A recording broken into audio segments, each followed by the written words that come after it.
could trip up the EV revolution? What could trip it up is it needs lithium, nickel, cobalt. You can manufacture the cars, but if you can't get the raw material components, you could be in trouble. This would be battery metals, lithium, nickel, cobalt. Prices of lithium battery materials are rising fast. Headlines talk of shortages, reliance on China, and the need for localized sources of secure, sustainable supply. Will auto and battery manufacturers vertically integrate to mine and process their battery materials as Ford did in the 1930s? RK Equity focuses exclusively on critical minerals projects in support of EV and battery producers in North America and Europe. In this series, we will be looking into several development companies who seek to address the risk and opportunity identified by Byron Wien and Chamath Palapatiya. These videos are based on several independent research notes which you can access on rkequity.com and is for information purposes only and not investment advice. This is Equity Overview with Rodney Hooper. Welcome to Rockstock Channel. Today, we continue our series of individual short videos on raw materials companies that we think should benefit from rising demand from electric vehicles, energy storage, and other clean energy technologies. In today's episode, Rodney will present an overview of E3 Metals, a company Rodney and I and RK Equity have been advisors to and have had equity interests in since 2019 when the stock was below 10 million market value. We should note that we have not been paid to prepare this video, and all Rodney's comments and research are his own independent opinions. Rodney and I are not financial advisors nor broker-dealers. This video is for information purposes only and should not be considered investment or financial advice. Please do your own independent research. Read the disclaimer at the end of this video or on RK Equity's website. The focus of this overview again is on a lithium developer. E3 is located in a good proximity to the North American battery supply chain in the oil and mining friendly province of Alberta in Western Canada. E3 is both a resource developer and technology story, owning a large unconventional brine deposit and a proprietary DLE extraction technology to commercialize this deposit and possibly other future oil field brines in time to come. A quick reminder for the new viewers of why RK Equity is bullish on lithium prices and lithium equities. Following the exceptional EV sales in 2021, we think around 6.3 to 6.5 million units. We as RK Equity believe that battery-grade lithium market is now in a structural deficit and will remain in that state for at least the next few years. A big sub-story in the lithium industry and lithium equity markets last year was the broader acceptance of new extraction techniques to unlock unconventional deposits with lower lithium concentrations than is typically found in Chile and Argentina. Direct lithium extraction, or DLE for short, has yet to be commercialized on a completely standalone basis outside of China, but Tier 1 lithium producer Livent uses a process which is partially DLE. However, companies pursuing DLE have attracted significant attention and investment from big oil majors such as Schlumberger and Koch Industries, big miner Rio Tinto, as well as Korea's POSCO and some Chinese players. Silicon Valley has also taken notice, with Bill Gates' Breakthrough Energy Ventures and Chris Sacca investing in a private DLE startup.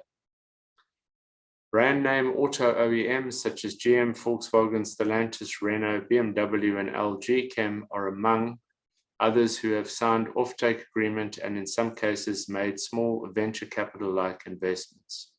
DLE lithium stories have been positioned to have strong sustainability credentials due to low land, water, and carbon footprints, lower than traditional mining and conventional processing technologies. And once commercialized, DLE projects have good potential to scale.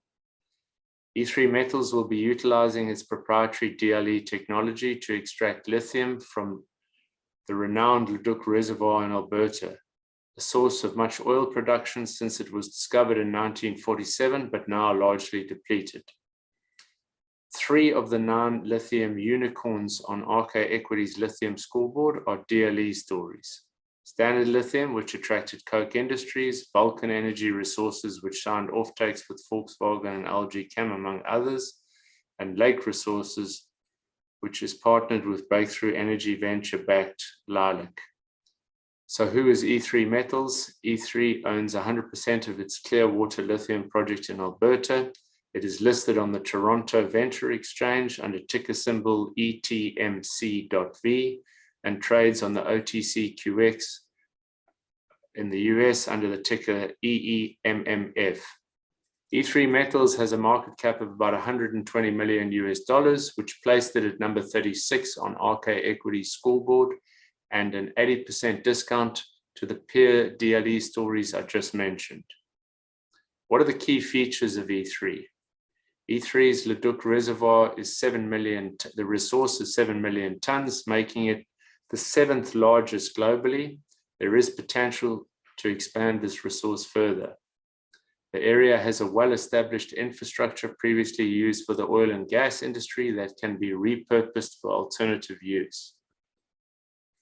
E3 owns both the resource and the direct lithium extraction technology. E3 published a robust PEA at the end of 2020. What is a PEA? A PEA is a preliminary economic assessment, also called the scoping study, and it was based on an integrated brine pumping and DLE processing plant operation at the same location. It expects to produce 20,000 tons LCE of lithium hydroxide beginning roughly in 2025 or 2026. The after-tax NPV or net present value of the preliminary assessment is $820 million based on a $14,000 a ton lithium price for hydroxide in North America and a capex of $600 million. That lithium price is approximately 65% lower than current spot prices. Based on E3's current market cap of $120 million, it's trading at over an 80% discount to its $820 million NPV from the 2020 economic study, which compares to a number of DLE peers that are trading closer to 80 or even 100% of their NPV. E3 has $18 million Canadian in cash on its balance sheet. If E3 can successfully produce battery-grade hydroxide, the company has sufficient resources to expand production to 100,000 tons per annum or beyond. In other words, E3 can scale out in modular form and doesn't need to scale up if its DLE technology can be proven at a commercial scale. Given E3's 7 million ton resource, this will be a major attraction for a large strategic partner looking for scalability and market share. E3 is a high permitting probability given Canada and Alberta are both very supportive of a regional EV battery metals development. If successful, E3 could potentially license the technology to other petrobrines globally. A key risk is a potential failure to complete and successfully operate a field-based pilot plant. E3's lithium grade is lower than other projects, which places greater emphasis and reliance on its ion exchange and in particular its resin technology. In November 2019, I wrote a research report on E3 outlining the project in detail and an estimated fair value. Much has changed since then, including investment banks, Roth Capital, and Echelon initiating coverage late last year. E3's share price has far exceeded my price targets from 2019. I see the most direct DLE comp for E3 to be Standard Lithium, which is similarly seeking to commercialize an oilfield brine in Arkansas. Standard Lithium is listed on the Toronto Venture Exchange as well as the NYSE American Exchange. The shares enjoyed a substantial price rise and increased trading volume, in particular since its US listing last year, and a direct investment from Koch Industries, one of the largest private companies in the United States. I see E3 as about 18 to 24 months behind Standard Lithium on a development timeline. E3 had a one-year relationship with Tier 1 lithium major Livent from 2019 to 2020, during which E3 benefited from new intellectual property. However, at the time the lithium market was near lows, Livent was cash constrained, was a 20 million secured creditor at Amaska, and E3 is now in a much better position to attract a better capitalized partner like Pure Energy has with Schlumberger, Standard Lithium with Coke, and Rincon with Rio Tinto. In the upcoming PFS, the preliminary feasibility study, we anticipate that E3 will use a more market-related long-term lithium price versus the $14,000 a ton used in the PEA, and as such, we expect E3's post-tax NPV to rise to $1 billion or more.